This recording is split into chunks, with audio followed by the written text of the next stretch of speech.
ذرا حواس میں آئی تو بتایا کہ صالح میاں ان کو 3 لاکھ روپیہ نقد کاروبار کے لیے دے گئے ہیں اور ان کی بیٹی کا حق مہر وہ الگ دیں گے، یعنی بیٹی کی شادی کا سوانگ رچا کر انہوں نے اس معصوم کو بیچا تھا، کیونکہ 3 لاکھ روپیہ اس زمانے میں بہت بڑی رقم ہوتی تھی۔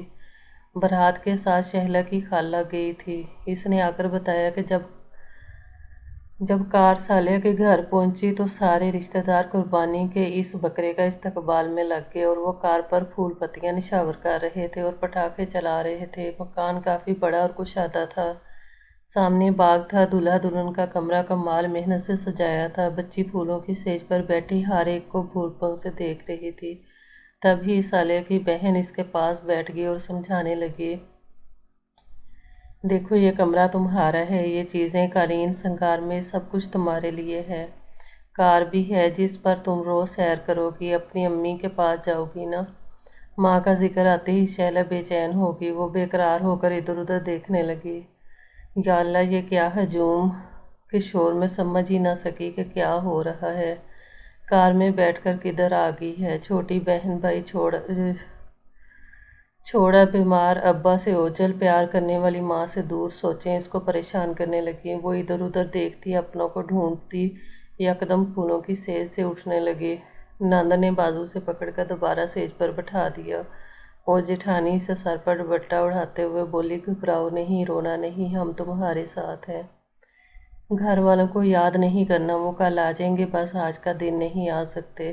وہ پھر نہیں گئی، ادھر ادھر دیکھنے لگی، کمرے کی ہر شے کو گھورنے لگی۔ جب سہیلیوں کے گھر جاتی تھی، ان کے گھروں میں اور میرے گھر میں یہ سب چیزیں دیکھتی تو سوچتی تھی کہ کہاں سے آ جاتی ہیں یہ چیزیں، ان کے گھروں میں اور میرے گھروں میں کیوں نہیں ہیں؟ یہ فریج، یہ ٹی وی، یہ سنگار میز اور اس میں رکھا ہوا سامان، اور اب یہ سب کچھ یہاں موجود تھا۔ یہ سب کہہ رہے تھے رونا نہیں، اداس مت ہونا، یہ سب چیزیں تمہاری ہیں۔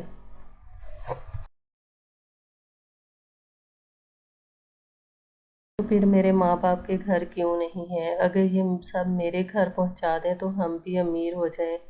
تھوڑی دیر وہ بولی، مگر جب رات ہو گئی تو گھر والے یاد آ گئے۔ یہ ساری چیزیں ہیں مگر ماں باپ تو نہیں ہیں۔ وہ اپنی نند سے پوچھنے لگی، گھر کب جائیں گے؟ مجھے اماں کے پاس جانا ہے۔ ضد کرنے لگی، نہیں ابھی چلو، میں یہاں نہیں سوؤں گی، واپس گھر جاؤں گی۔ صالح محمد کی بہن کا دل بھر آیا، اس نے ننھی منھی گڑیا کو باہوں میں بھر لیا، سمجھانے لگی، تمہاری شادی ہو گئی ہے، اب یہی گھر تمہارا ہے، تم اب سسرال میں ہو، کل تمہاری امی بہن آ جائیں گے تم سے ملنے، گھبراؤ مت۔ مہمان بھی ابھی تک گھر میں تھے۔ عورتیں دلہن دیکھنے کمرے میں گھسی آ رہی تھی، تب جلدی سے اس کا گھونگھٹ ڈالنے لگتی اور پرس ہاتھ میں دے کر کان میں کہتی، سر جھکا کر بیٹھو۔ معصومیت غضب ڈھا رہی تھی۔ جو عورت دیکھتی دل تھام کر کہتی، ہائے اللہ اتنا ظلم۔ رات کے 10 بج گئے، شیلا پر تھکن سے غنودگی طاری ہونے لگی۔ تب اس کی نند اور جیٹھانی نے عورتوں کو کمرے سے باہر دھکیل دیا اور دولہا اندر آ گیا۔ اس نے آتے ہی دلہن کو خوبصورت زیورات کا سیٹ دیا، مگر اب وہ کسی نے کو نہیں دیکھنا چاہتی تھی، اسے نیند آ رہی تھی، بستر پر لیٹتے ہی سو گئی۔ صالح محمد اس سے ایک بات نہ کر سکا، حالانکہ وہ اس کو سمجھا رہا تھا کہ تم میری دلہن ہو اور میں تمہارا شوہر ہوں، اٹھو دیکھو کتنے خوبصورت زیور تمہارے پاس تمہارے لیے لایا ہوں۔ وہ سو چکی تھی، سوتی ہوئی بچی پر صالح کو رحم بھی آیا اور پیار بھی۔ اس نے ماں سے کہا، اماں تم اس کے پاس سو رہو، میں بیڈروم میں سو جاتا ہوں۔ اگلے دن اٹھتے ہی اس نے ادھر ادھر جھانکا، پھر ماں کو پکارنے لگی۔ تب ہی ساس نے سمجھایا، بیٹی یہ تیرا گھر ہے، ماں بھی آتی ہوگی مگر وہ اپنے گھر سے آئے گی، تیرے گھر تجھ سے ملنے، اور ماں کا گھر تیرا گھر نہیں ہے۔ مجھے کچھ نہیں پتا۔ اس نے ساس کا ہاتھ جھٹکا اور پھر ماں کو پکارنے لگی۔ تب نند نے آ کر اس کو بہلایا اور ناشتہ اپنے ہاتھ سے کرایا، پھر نہلا دھلا کر سجا دیا، دوبارہ دلہن بنا کر بٹھا دیا۔ دوپہر کے بعد ہم تم کو سیر کرانے لے جائیں گے، صالح تم کو بازار لے جائے گا، جو شے تمہارا دل چاہے گا خرید لینا، اور پھر کار پر اپنی ماں کے گھر چلی جانا، ٹھیک ہے؟ ہاں، اس نے اس بات میں سر ہلایا جیسے سب کچھ اس کی سمجھ میں آ گیا ہو۔ ماں اور بہن نے صالح کو سمجھایا کہ یہ بہت کم عمر ہے، کچھ دن اس کو بالکل تنگ نہ کرنا، بلکہ جو کہے وہی کرنا۔ ہم سب اکٹھے گھومنے پھرنے جائیں گے تاکہ شیلا ہم سے مانوس ہو جائے۔ اب وہ روز شام کو کار پر سیر کرنے جاتے، شیلا کو چیزیں خرید کر دیتے، تحفے لاتے۔ وہ بچی تھی، خوش ہوتی تھی ان باتوں سے۔ انہوں نے اس پر کوئی دباؤ نہ ڈالا۔ رات کو ساس اپنے پاس سلاتی تھی، دن کو نندے ہاتھوں میں ہاتھ لیے رکھتی تھی۔ یوں رفتہ رفتہ خوف و اجنبیت دور ہوگی۔ وہ اس کو ہاتھ دوسرے تیسرے دن میکے بھی لے جاتے تھے۔ 4-5 گھنٹے بہن بھائیوں میں رہ کر آتی تو خوش رہتی۔ وقت دھیرے دھیرے آگے سرکنے لگا۔ یہ اچھے لوگ تھے، انہوں نے ننھی منھی شیلا کو اپنے پیار سے رکھا کہ وہ گھر والوں کو بھول گئی، اور اس کو سمجھ میں آتا گیا کہ شوہر اور بیوی میں کیا رشتہ ہوتا ہے، وہ سسرالی کون لوگ ہوتے ہیں۔ سالیہ اس کا اتنا خیال رکھتا تھا کہ وہ اس سے پیار کرنے لگی۔ لوگوں نے بہت باتیں کی اس ظلم کے بارے میں، کانوں کو ہاتھ لگاتے، مگر شیلا کے ماں باپ خوش تھے۔ ان کے تمام خدشات مٹ گئے تھے۔ سالیہ امیر آدمی تھا، اس کا خیال تھا کہ اس طرح ان کی بیٹی کی قسمت چمک گئی تھی۔ وہ اپنے سسرال کے ہر فرد کے لیے فرشتہ رحمت بن گیا۔ سسر کا علاج کرایا، برادر نسبتی کو دکان کھول کر دی، اور سسر کے باقی بچوں کو اسکول میں داخل کرایا۔ وہ مردہ کنبے میں اس کے پیسے نے جان ڈال دی تھی۔ یہ عجیب کہانی تھی۔ عمر رسیدہ شوہر کو کم سن بیوی اتنا چاہتی تھی کہ زمانہ حیرت زدہ تھا کہ کوئی شیلا کے خاوند کو عمر رسیدہ کہتا تو یہ اس پر پل پڑتی۔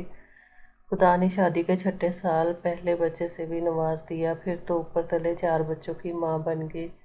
بچوں کو دادی اور پھوپھی نے پالا، کیونکہ وہ بچوں کو اٹھاتی تھی تو ان کی ماں نہیں لگتی تھی۔ میں شیلا سے ملنے گئی تو وہ بہت خوش تھی۔ شوہر بڑی عمر کا تھا، مگر وہ اسے بہت چاہتی تھی، کیونکہ اس نے شیلا کے گھر والوں کے لیے بہت کچھ کیا تھا۔ سے اور بیماری سے بچایا تھا، ان کو نئی زندگی دی تھی۔ شیلا اپنے خاوند کو ہر حکم مانتی تھی اور دل و جان سے خدمت کرتی تھی۔ شوہر کے بغیر ایک پل نہیں رہ سکتی تھی۔ میں اسے پھولے نہ سماتے دیکھ کر حیران رہ گئی۔ خوبصورت تو تھی ہی، عیش و آرام کی زندگی نے اسے اور حسین بنا دیا تھا۔ 4 بچوں کی ماں لگتی نہ تھی، وقت گزرتے دیر نہیں لگتی۔ شیلا کی شادی کو 20 برس ہو چکے تھے اور وہ 28 برس کی ہو گئی تھی، اور اب بھرپور جوان عورت تھی۔ اس پر جوانی کے ساتھ جوبن اور روپ تو اب آیا تھا، لیکن اس کا شوہر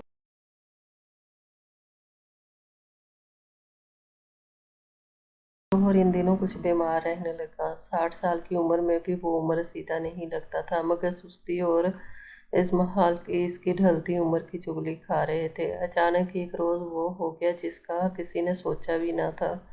ایک روز وہ رات کا کھانا کھا کر بستر پر دراز ہوا تو نیند میں موت نے گلے سے لگا لیا۔ جانے شب کے کون سے پہر دل کا دورہ پڑا اور صالح محمد وفات پا گیا۔ صبح جب حسب معمول بیدار نہ ہوا تو شیلا نے جگایا کہ اٹھیے، فجر کی نماز کا وقت نکلا جاتا ہے۔ مگر صالح اس دنیا میں ہوتا تو جواب دیتا۔ شیلا نے شوہر کا جواب نہ پا کر کئی بار اسے پکارا۔ ہر پکار کے بعد خاموشی تھی، دل دہل گیا، اور پھر معاملہ سمجھ میں آتے ہی وہ چیخ مار کر بے ہوش ہو گئی۔ شوہر کی میت کو رشتہ داروں نے سنبھالا، جبکہ شیلا کو ہسپتال لے گئے، جہاں ایک دن کو کومے کی حالت میں رہ کر وہ فوت ہو گئی۔ کسی کو یقین نہیں آتا تھا کہ 32 برس چھوٹی شیلا اپنے شوہر صالح محمد سے اس قدر والہانہ پیار کرتی ہوئی کہ وہ اس کی وفات کا صدمہ بھی برداشت نہ کر سکی اور خالق کی حقیقی سے جا ملی۔ دونوں کے ساتھ ساتھ لحد میں چلے گئے۔ اتنی رفاقت، ایسا پیار کبھی کسی نے نہ دیکھا ہوگا۔ مرنے کے بعد بھی ساتھ نبھا رہے تھے۔ 2 جنازے آگے پیچھے دنیا سے گئے تو ہر آنکھ اشک بار تھی۔ ایک بچی سے عورت بنی تھی، پھر 20 برس کی رفاقت سے وہ اس کی دوست، غمگسار اور جیون ساتھی بھی بن چکی تھی۔ اس کے بچوں کی ماں تھی، اپنے سسرال کی آنکھوں کا تارا، اور ساس نندوں کی چہیتی تھی۔ ہر میری سہیلی میں کتنی خوبیاں تھیں، گنوانے بیٹھوں تو گنوا نہیں سکتی۔ یہ کچھ پرانے وقتوں کی باتیں ہیں، آج تو شادیاں کھیل اور طلاقیں عام بات ہے۔ برسوں پرانے لوگ کیسی انہونی نبھا جاتے تھے کہ آج سوچو تو حیرت ہوتی ہے۔ ان دنوں شادی کے بندھن کو وہ اہمیت نہیں دی جاتی تھی اور شادی کو ایک معمولی رشتہ گردانا جاتا ہے۔ معمولی بات پر علیحدگی اور طلاق کے کیس عام ہیں۔ میاں بیوی اس قدر نازک مزاج ہو گئے ہیں کہ میاں فراٹے لے یا بیوی پالتو جانور رکھ لے تو اس بات پر طلاق ہو جاتی ہے۔ عمروں کا فرق تو بڑی بات ہے، رنگت کے فرق پر جیون ساتھی کو خدا حافظ کہتے نہیں جھجکتے۔ شہلا نے خود سے 20 برس بڑے شخص کے ساتھ زندگی کے 20 برس گزارے تھے، جیسے کوئی جنت میں زندگی گزارتا ہے۔ اس وقت جب 8 برس کی بچی کا نکاح 40 کے شخص سے ہو رہا تھا کہ محلے کی عورتیں بھی رو رہی تھیں، مگر جس طرح شہلا نے سمجھوتا کیا اور زندگی ہنس کر گزاری، اس پر دنیا حیرت میں تھی۔ دنیا میں ایسی عورتیں بہت ہیں جن کے صبر اور تدبر کی مثال نہیں ملتی۔ شہلا کے بچے آج بھی اپنی ماں کی قبر پر فاتحہ پڑھنے جاتے ہیں، پھول اس کی لحد پر نچھاور کرتے ہیں کہ ایسی بے مثال ماں کسی کی ہو، اب کس کی ہوئی۔